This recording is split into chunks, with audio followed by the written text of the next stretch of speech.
Tourism, Investment, Creative Industries, Culture and Information Minister Honorable Ernest Hilaire addressed the lineup of potential junior tourism ministers during this year's discussion on the future of tourism.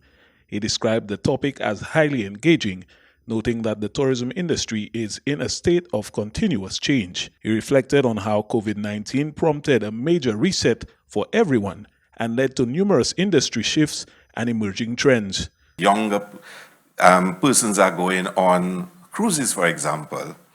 And only recently I was at a cruise trade show in Miami, and they were making the point to us, we need to move away from the long-held view in terms of how we present experiences for cruise passengers, because as we move to a younger crowd, it's more about taking photos and posting.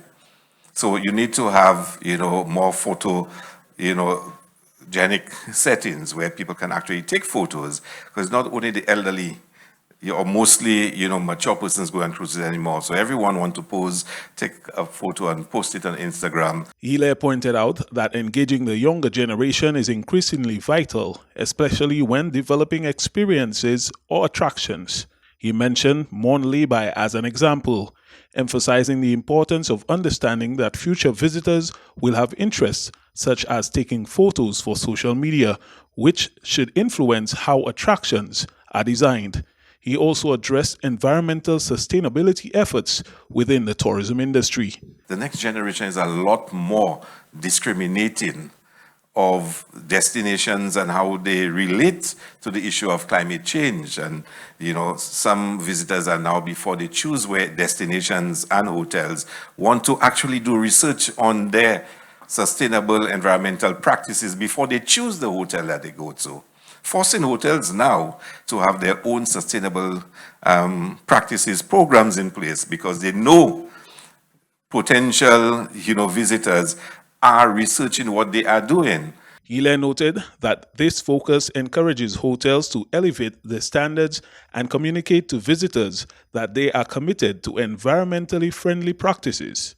He expressed optimism that involving the younger generation as junior ministers will bring fresh perspectives on building a resilient, future-proof industry for Saint Lucia.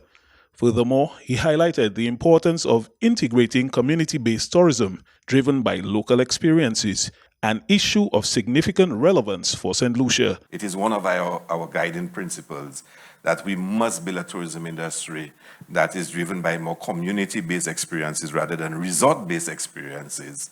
So it will be interesting to hear what you come up with in terms of the future of tourism in Saint Lucia. And of course, there are so many Saint Lucians, rightfully so, or some may say, that are concerned about how many visitors we have on our beaches all over the island, and our locals losing that space for them to be able to enjoy, the sand, the sea, and the beach.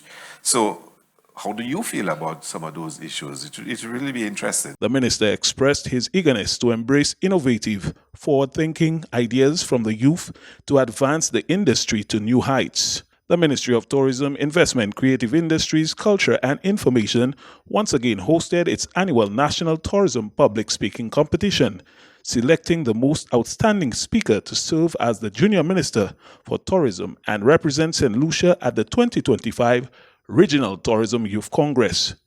Janik Polius, a proud student of St. Joseph Convent, emerged victorious, earning the title of Junior Minister for Tourism 2025.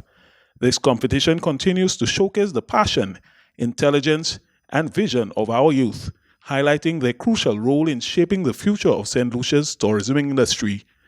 Shane Stephen, NBC Prime.